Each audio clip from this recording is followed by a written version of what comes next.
Baghdad شریف میں ایک بزرگ تھے، بالکل سچی بات ہے، غوث پاک کے شہر کی بات ہے۔ بغداد شریف میں ایک بزرگ تھے، ان کی ایک عادت تھی، فقیر نما تھے، جب کسی کی جوان بیٹی کو دیکھتے تو امیروں سے پیسے ادھار لیتے اور اس جوان بیٹی کے باپ کو دے آتے، اس کی شادی کا انتظام کر دو۔ جب کسی پیشنٹ کو دیکھتے تو دوسروں سے پیسے ادھار لیتے اور اس مریض کے تکیے کے نیچے چپکے سے رکھاتے۔ جب کسی کا ٹوٹا ہوا چھپر گھر محل دیکھتے، ٹوٹا ہوا گھر دیکھتے تو عجیب سا درد ہوتا اور دوسروں سے پیسے ادھار لیتے اور اس کے چھپر کو محل میں تبدیل کرتے۔ اتنے لوگوں سے پیسے لے لیے ادھار، وہ اس فقیر نے ادھار لے لیے کہ ان کا اپنا گھر سے باہر نکلنا مشکل ہو گیا، نکلنا مشکل ہو گیا۔ ایک دن کافی لوگوں نے گھیر لیا، بابا میرے پیسے واپس کرو۔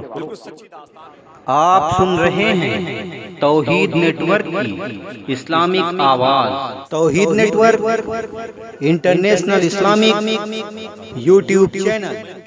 بات کرتا ہوں، یہ کوئی انقلاب اور سہارا اور جرائم اور خاطر مشرق کا کوئی چیپٹر نہیں ہے، ایک سچی داستان ہے۔ پیسے بہت لوگوں سے ادھار لے لیا اس فقیر نے، اللہ والے نے، سب لوگوں نے گھیر لیا، میرے پیسے بابا، میرے پیسے لاؤ، میرے پیسے لاؤ۔ تو اس فقیر نے ایک تاریخ فکس کی کہ فلاں مہینے کی فلاں تاریخ کو آنا، سب کو ان کے پیسے پیڈ کر دیے جائیں گے۔ پورے شہر کے وہ لوگ آ گئے اور گھر کا گھیراؤ کر لیا، بابا میرے پیسے لاؤ، میرے پیسے لاؤ۔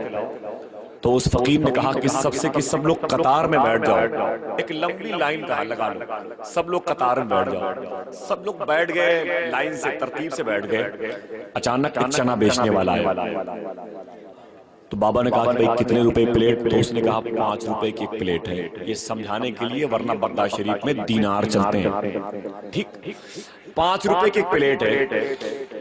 تو اس فقیر نے کہا کہ سب کو دو ایک پلیٹ۔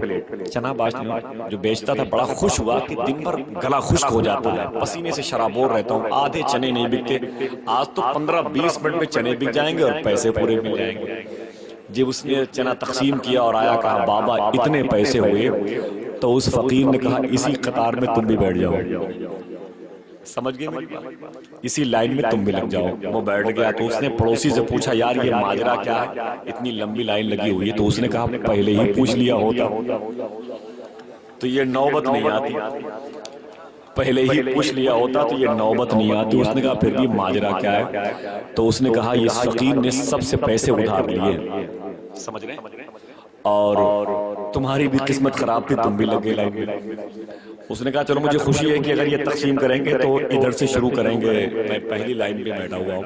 اس نے کہا تمہاری غلط فہمی ہے، یہ آخری لائن ہے، بچے گا تب تیرے حصے میں آئے گا۔ بیٹھ گیا، لیکن وہ فقیر باہر نکلتا تو تانے سنتا اور گھر کے اندر چلا جاتا، آنگن میں کھڑا ہوتا اور کہتا اے میرے مولا، تو رزاق ہے، تو رحیم ہے، تو مسبب الاسباب ہے، تو عزیز ہے، عزت دینے والا، تو صمد ہے، بے نیاز ہے، تو جانتا میں نے کبھی پیسے ادھار اپنے بچوں کے لیے نہیں لیے، جب میں نے کسی امیر سے پیسے مانگے تو کسی غریب کی خدمت کرنے کے لیے مانگے، جب بھی کسی سے پیسے مانگے تو کسی مریض کے لیے مانگے، جب بھی کسی سے پیسے مانگے تو غریبوں کو چھپ کے چھپر کو محل میں تبدیل کرنے کے لیے مانگے، کبھی اپنے گھر آنگن کی خوشی کے لیے نہیں مانگے۔ میرے مولا تو عزیز، عزت دینے والا، تو بچا لے میرے مولا، تو مسبب الاسباب ہے، سبب پیدا کرتا ہے، بچا لے میرے مولا۔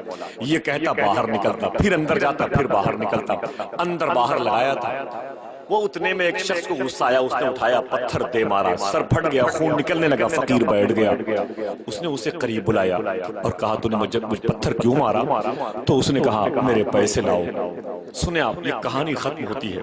اس فقیر نے کہا تو نے جس پتھر سے مجھے مارا ہے اسے اٹھا کے دیکھ، وہ سونا بن گیا ہوگا، سونا بن گیا ہوگا۔ قطعی نہ بولیے گا، ضرورت نہیں، سن لیجئے آپ کے دیر تک بیٹھنے سے فائدہ کیا ہے؟ بس 10-15-20 منٹ کی اور بات ہے، اس کے بعد تو بھائیوں کا حکم ہوگا صلاۃ و سلام کے لیے۔ کہا کہ اسے اٹھا کے دیکھ، وہ سونا بن گیا ہوگا۔